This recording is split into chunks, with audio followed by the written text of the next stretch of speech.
we talking about? Oh, One Piece Red. I know what we're talking about, because I made a mental note to wrap back around to it. The reason I haven't... Look at us. The reason from our commenters. I'm trying so hard. The reason I haven't continued past Alabasta is because Alabasta was so, like, right before Alabasta, I think it's Chopper's thing, and I was like, man, like, fuck this snow area, like, I don't want to be here, go back to Arlong Park, and then, like, Chopper's thing, like, tricked me into loving it. Like, by the end, I was hyped about it. Then you get to Alabasta, and I'm like, fuck this sand place, bring me back to the snow area, and Alabasta... You don't like Alabasta? No, Alabasta was like...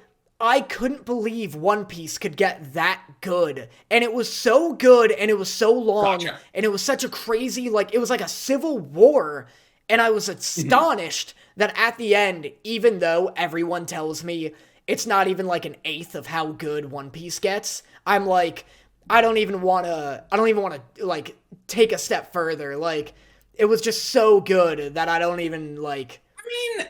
It's, like, exhaustingly good. Alabasta isn't... I don't know. I think Alabasta is one of One Piece's better arcs. I'm not going to sit here and say it's the best arc. I think, personally, my favorite arc is probably Saba Odi Archipelago. And then maybe Enies Lobby. I think those are my top two.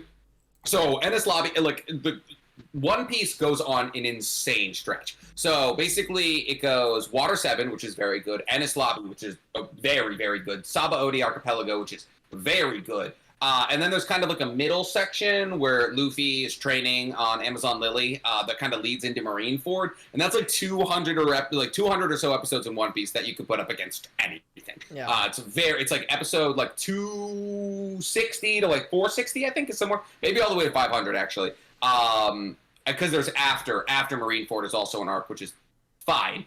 So it's like 200 episodes that I would put up against any 200 episodes in anime, because let's be real, there's not a whole lot of competition as far as 200 episodes go. And then after the time skip is kind of mid, honestly.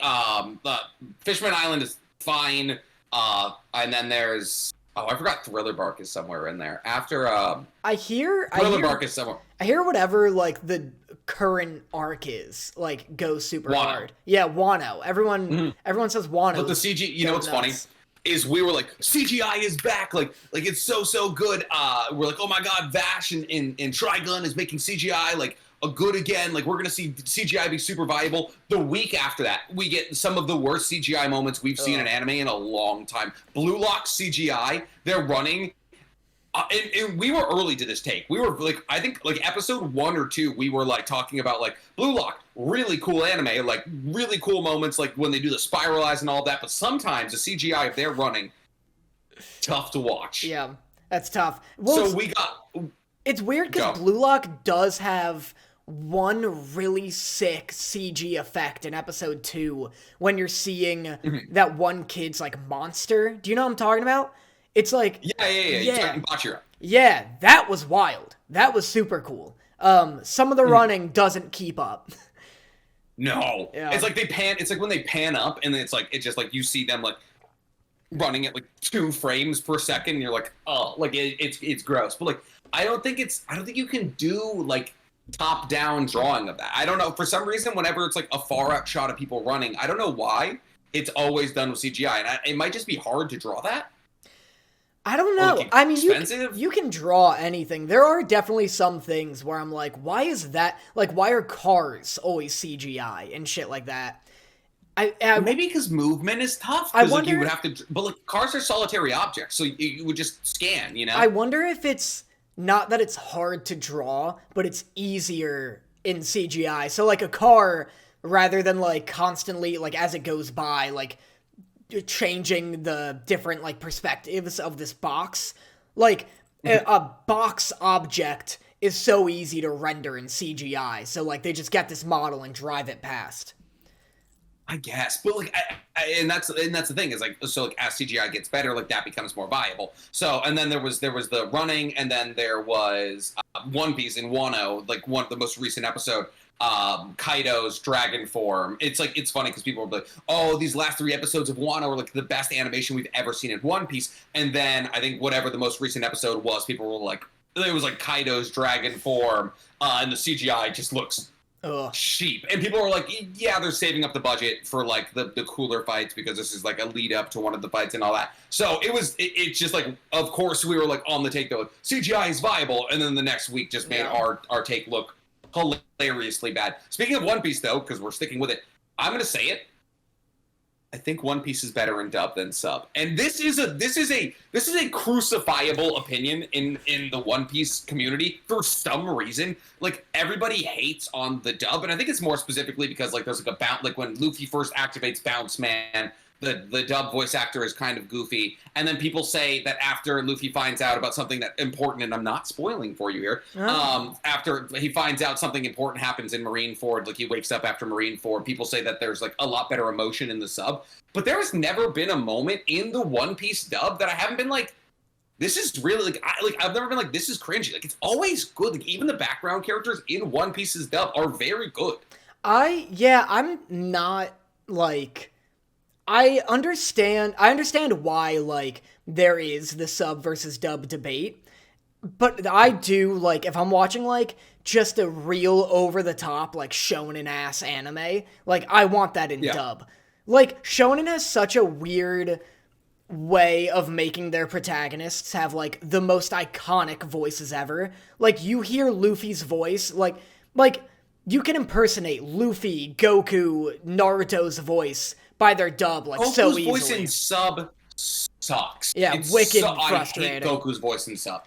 Oh my god, it's just so high pitched, and it's like, this man is deleting universes in a clap, and he sounds awful. Yeah, like, so, I like, watch... Go ahead. I watch, like, Fire Force in dub, opposed to sub, because, like, Fire Force is not an anime that I need to cry during. Like, I just want when the fights are happening to have some real, like, over-the-top, like, iconic-sounding dub-ass, like, shouts. And I feel like you don't get that so much in sub. But with sub, I don't know if a dub could ever make me cry. Like, I don't think I'd love Demon Slayer as much as I do if I watched it in dub. Like, Tanjiro's voice actor crushes it in sub. I've actually only ever watched Demon Slayer in sub, now that I'm thinking about it, because I watch it as animes that I watch as they come out, always sub, because I'm not going to wait for the dub. I've only watched Boruto in sub, I've only watched Demon Slayer, basically JJK, everything, in sub, because I want to see it the second it comes out. But, like, shows that have been out for a while, if dub's an option, I'll usually go for dub. And, like, Luffy's voice actor in One Piece, incredibly talented. Like, Nami, Robin, all of them, like, incredible. I love Usopp's voice in One Piece, in dub way more than I like it in sub. Same with Brook. Like, I love Brook. And, like, especially when there's, like, singing. Like, I kind of like listening to the singing in English for some reason. So I have no problem with One Piece's, because the reason I'm saying this is because they only had film read in sub. And so I was like, okay, I guess I'll, like, watch this in sub. It's not a big deal. And while, like, it was cool, like, obviously listening to Uta sing in Japanese was gorgeous. Like, the soundtrack is insanely good. I don't know. I was, like, sitting there and I was like, I kind of wish this was in dub. Yeah. Maybe because I'm 600 episodes in and I'm so familiar with their voices the way that they are. And for those of you who don't know and don't follow me on TikTok, I watch One Piece while I work out. So I can't have it in sub because half the time I'm not facing the TV or I'm benching or something. And it's too much to try and read subtitles while you're, like, benching 150 pounds or something like that. So it's not an option for me to have it in sub. So I guess I maybe just got used to it. But I think it's so viable in dub. Yeah. No, like, it 100% is. And also, there is such a luxury to, like, just listening to a thing, to, like, being able to, like, go on your phone every now and then, which I know is, like, that's such a weird, like, thing to be like, yeah, like, I love this show because I cannot pay attention to it sometimes. Well, listen, for One Piece, that is essential a good amount of the, like, occasionally with One Piece, like, you'd be like, all right, we've been doing this thing for 5 minutes, I need to check out for a second, I'll come back in 3 minutes, they'll still be doing the same thing. No, exactly, it's so nice, like, if I'm gonna, like, rewatch Naruto or something, like, I need to be able to play Hearthstone or something for, like, 75% of it, like, just because of the pacing. And arguably that's Naruto's pacing isn't nearly as bad as One Piece's, but, like, there's obviously filler which you skip on a rewatch. But yeah, no, for any mega shonen, there's going to be moments where you're like, all right, I need to scroll Twitter or Instagram or something or TikTok and like check out of this for a second.